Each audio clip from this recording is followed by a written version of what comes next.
Assalamualaikum warahmatullahi wabarakatuh. Alhamdulillahirabbil alamin. Anak-anakku yang Ustaz Anang banggakan, hari ini kita bisa belajar kembali dalam pembelajaran tematik, dan hari ini kita belajar tema 5 subtema 1 tentang komponen ekosistem. Di mana untuk pembelajaran hari ini kita akan belajar tentang pembelajaran 3 dan pembelajaran 4. Tapi sebelum kita memulai pembelajaran, ayo kita siapkan terlebih dahulu buku dan alat tulisnya. Nah, kalau sudah siap, mari kita awali pembelajaran di pagi hari ini dengan membaca doa. Kita baca basmalah bersama-sama. Bismillahirrahmanirrahim.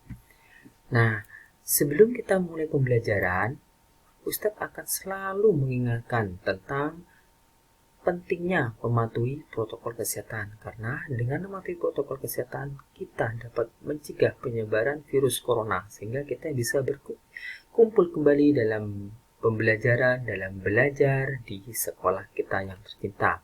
Nah, caranya bagaimana? Melakukan 3M, diantaranya memakai masker, rajin mencuci tangan, serta menjaga jarak aman.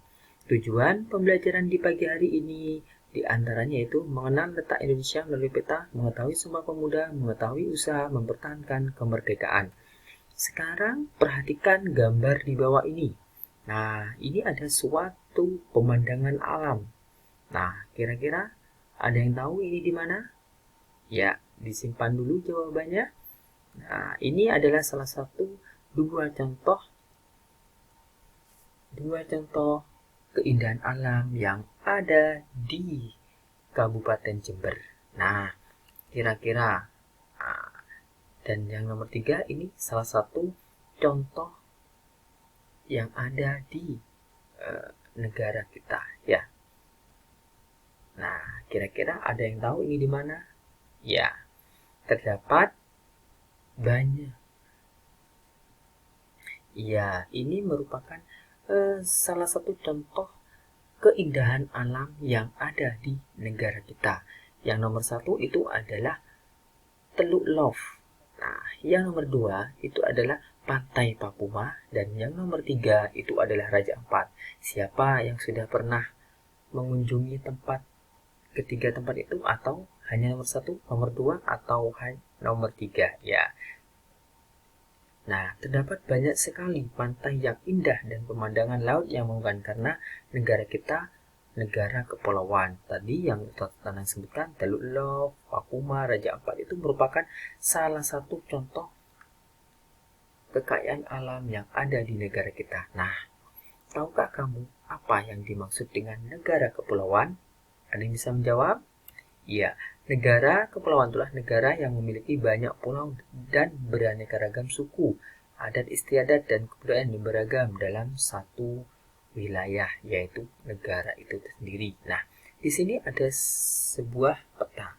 Ada gambar peta dengan judul Peta Indonesia 34 Provinsi. Nah, Indonesia merupakan negara yang sangat kaya raya. Nah, di negara Indonesia terdapat lebih dari 17.000 pulau berukuran besar dan berukuran kecil, di mana dari sejumlah pulau tersebut kira-kira ada 6.000 pulau tidak berpenghuni. Beberapa pulau besar di Indonesia yaitu Pulau Jawa, Kalimantan, Sumatera, Sulawesi, dan Pulau Papua. Sementara itu, ada juga beberapa pulau kecil yang berada di wilayah negara kita tercinta, antara lain Pulau Nias, Siberut, Bangka Belitung, Madura, Bali Lombok, Flores, Ambon, dan Halmahera. Nah, itu beberapa pulau yang ada di negara kita. Nah, letak geografis. Apa itu sih letak geografis? Letak geografis itu adalah letak suatu negara atau wilayah berdasarkan kenyataan di permukaan bumi. Nah, Indonesia terletak di antara dua benua, benua Asia dan benua Australia, serta terletak di antara dua samudra, Samudra Pasifik dan Samudra Hindia. Serta Indonesia berbatasan langsung dengan beberapa negara tetangga seperti Malaysia, Singapura, Filipina, dan Australia. Letak geografisnya Indonesia itu sangat strategis. Kenapa? Karena menjadi tempat persilangan antara dua benua dan dua samudra. wilayah negara Indonesia membentang dari Sabang sampai Merauke yang terdiri atas daratan dan perairan. Nah, luas daratan Indonesia itu, nah luasnya seperti itu. Nah, dan luasnya 1.922.570 km persegi dengan luas perairannya 3.257.483 km persegi. Nah, itu merupakan letak geografis negara kita yang tercipta. Nah, sekarang coba amati teks apakah ini.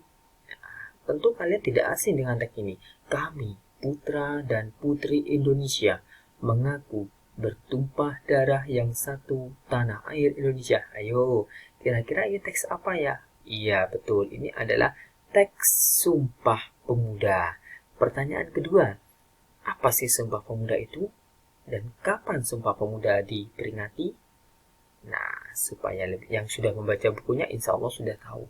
Nah, Sumpah Pemuda itu merupakan salah satu peristiwa penting dalam sejarah nasional Indonesia. Kenapa? Nah, peristiwa ini makin menyadarkan masyarakat Indonesia yang kala itu berada di bawah penjajahan Belanda terhadap pentingnya persatuan dan kesatuan untuk melawan penjajah. Nah, kesadaran akan pentingnya persatuan dan kesatuan bangsa mendorong para pemuda dari berbagai suku bangsa yang ada di Indonesia untuk mengambil tindakan patriotisme. Situasi penjajahan Belanda yang diwarnai dengan larangan melakukan kegiatan organisasi mendorong para pemuda berdatangan dari berbagai penjuru Indonesia untuk berkumpul di Jakarta. Kongres Pemuda yang diadakan pada tanggal 27 dan 28 Oktober melahirkan peristiwa Sumpah Pemuda. Peristiwa ini menginspirasi seluruh lapisan masyarakat Indonesia terhadap pentingnya persatuan dan kesatuan. Nah, itu pentingnya Sumpah Pemuda. Nah, yang isinya yang tadi dijelaskan oleh Ustadz. Nah, Sumpah Pemuda seperti itu. Nah, sekarang setelah Indonesia merdeka, kita harus tetap mempertahankan negara kita supaya tetap merdeka. Nah, ada beberapa usaha dalam mempertahankan negara kesatuan Republik Indonesia tetap merdeka pada zaman dahulu. Nah, salah satunya dengan berdirinya Budi Utomo, yaitu pada tanggal 20 Mei 1908. Ya, organisasi Budi Utomo berdiri berdasarkan pemikiran seorang lulusan sekolah dokter bernama Dr. Wahidin Sudirohusodo. Dr. Wahidin Sudirohusodo ini mengubah cara berjuang rakyat Indonesia dari perjuangan fisik kepada cara perjuangan melalui pendidikan. Ide ini dianggap menarik perhatian seorang mahasiswa Stovia bernama Sutomo yang pada akhirnya mendirikan organisasi modern yaitu organisasi Budi Utomo. Nah, itu merupakan salah satu cara mempertahankan kemerdekaan Indonesia. Nah, kesimpulan pada pembelajaran pagi hari ini, di negara Indonesia terdapat lebih dari 17.000 pulau berukuran besar dan pulau berukuran kecil berada di wilayah Indonesia tercinta. Dari sejumlah pulau, ada 6.000 pulau tidak berpenghuni. Nah, beberapa pulau besar adalah Jawa, Kalimantan, Sumatera, Sulawesi, dan Papua. Sementara pulau kecil, Pulau Nia, Siberut, Bangka Belitung, Bali, Lombok, dan lain-lainnya.